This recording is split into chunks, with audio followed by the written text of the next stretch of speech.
र की आवाज और आर की आवाज में क्या डिफरेंस है, इसे हम कैसे सीखें ताकि स्पेलिंग मिस्टेक ना हो।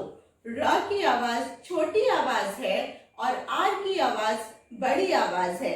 र बोलते समय आवाज को खींचना नहीं पड़ता, जबकि आर बोलते समय आवाज को हमें खींचना पड़ता है। इसे कैसे पढ़ेंगे, चलिए देखते हैं। र एट रैट, र अ न रन, र और ड रॉड। यहाँ पे अक्षर ज्यादा है पर आवाज आपको कम सुनाई देगी। व आर वॉर, का आर कार, फ आर फार। ग्रामर लिखते समय बच्चे अक्सर स्पेलिंग मिस्टेक करते हैं। अगर आप इसे आर याद रखेंगे कि सफिक्स में आर लगता है तो स्पेलिंग मिस्टेक नहीं होगी।